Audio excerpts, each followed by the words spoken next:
नमस्कार और आज के इस सोर्स मटेरियल एनालिसिस में आपका स्वागत है।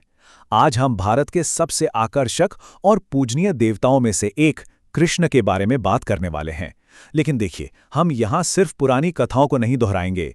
दरअसल आज हम इस बारे में एक डीप डाइव करेंगे कि कैसे एक ऐतिहासिक कबीला सरदार समय के साथ एक दिव्य बाल देवता बन गया।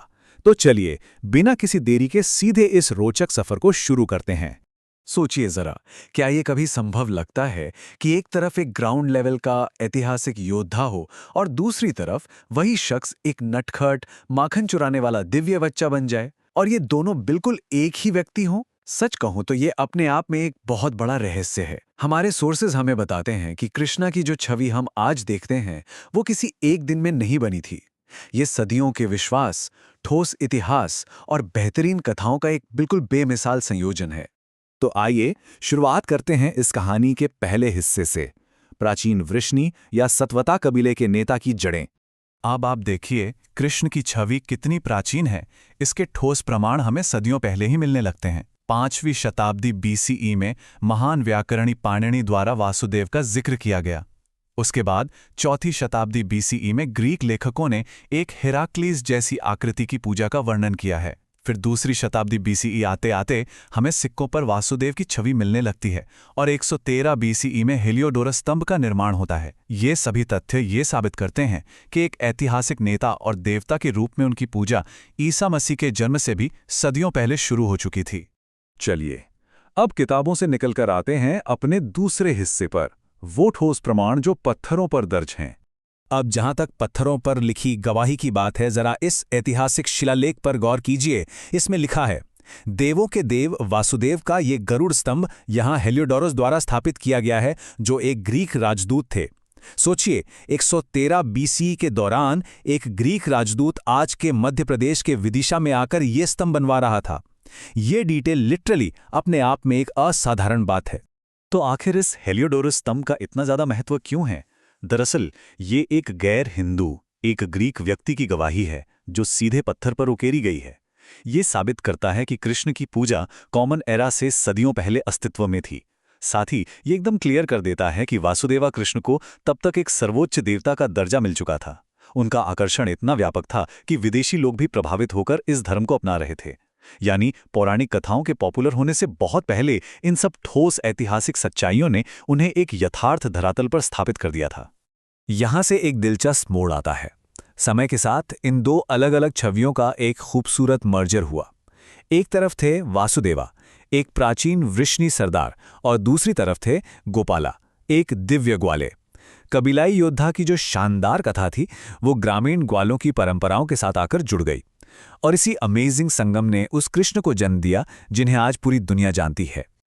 और यहीं से हमारा फोकस एकेडमिक इतिहास से हटकर उन जीवंत कथाओं पर आता है। ये हमारा तीसरा हिस्सा है, जहां एक दिव्य बाल देवता का जन्म होता है। अब एक जरूरी बात, ये जो कथाएं थी ना, ये किसी बंद लाइब्रेरी में बैठकर नहीं लिखी गई थीं। ये जनता के बीच प्रचलित ठेठ लोक गीतों और मौखिक परंपराओं का हिस्सा थीं। लोगों ने इन कहानियों को सदियों तक एक पीढ़ी से दूसरी पीढ़ी तक पहुंचाया। फिर हरिवंश नामक ग्रंथ में आकर इन ओरल कथाओं को पहली बार संस्कृत श्लोकों में बड़ी ही खूबसूरती से पिरो दिया गया। इन लिखावटों ने बस सीधे तौर पर जनता के दिलों की आवाज को शब्द दे दिए। और इस हरिवंश ग्रंथ में कहानी एक बेहद ड्रामेटिक तरीके से शुरू होती है। एक आकाशवाणी होती है कि देवकी का 8वां बच्चा राजा कंस का वध करेगा। कंस डर के मारे देवकी को कैद कर लेता है और उसके बच्चों को बेरहमी से मारने लगता है। लेकिन जब नन्हे कृष्ण का जन्म होता है तो उन्हें चुपचाप रात के अंधेरे में उफानती यमुना नदी के पार ले जाया जाता है। उसके बाद वो ग्वाले माता पिता नंदा और यशोदा के सुरक्षित आश्रय में बड़े होते हैं। जरा देखिए कैसे एक अंधेरे राजसी कैदखाने से निकलकर पूरी कहानी एक शांत हरे भरे ग्रामीण परिवेश में शिफ्ट हो जाती है। और गोकुल पहुंचने के बाद आते हैं चौथे हिस्से पर, शरारतें, राक्षस और ऑफ कोर्स ढेर सारा माखन। ये कथाएं उतनी ही फास्ट पेस्ड और एक्शन पैक्ड हैं जितनी तेजी से एक नन्हा बच्चा आंगन में दौड़ता है। जरा इन कर्मों को तो देखिए। नन्हे कृष्ण खेल खेल में एक भारी बैलगाड़ी को लातों से तोड़ देते हैं। अपनी कमर से बंधी उखाल को घसीटते हुए 2 विशाल पेड़ों को जमीन पर गिरा देते हैं। एक राक्षसी जो उन्हें जहर पिलाकर मारने आई थी, उसके ही प्राणों को खींच लेते हैं। यमुना के जहरीले सांप कालिया के फणों पर आकर नृत्य करने लगते हैं। और तो और दोस्तों के साथ मिलकर माखन चुराने के लिए एक टोल कलेक्टर तक का रूप धारण कर लेते हैं। एक टॉडलर के रूप में ऐसी घटनाएं सुनने में सचमुच आश्चर्यचकित कर देने वाली हैं।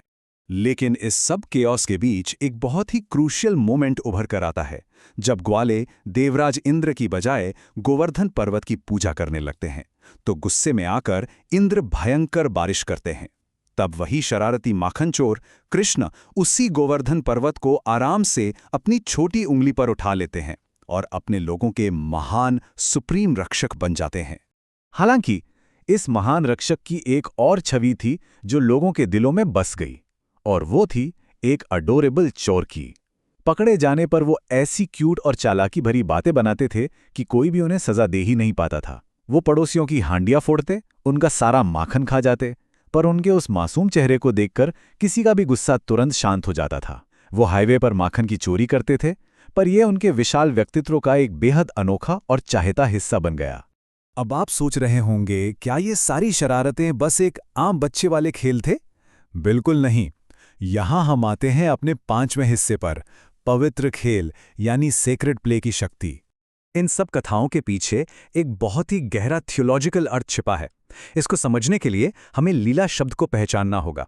लीला का अर्थ है दिव्य खेल, यानी ऐसे कर्म जो पूरी तरह से आनंद, मजे और स्वाभाविकता के लिए किए जाएं, उनमें कोई निजी फायदा या हिडन मोटिव ना हो।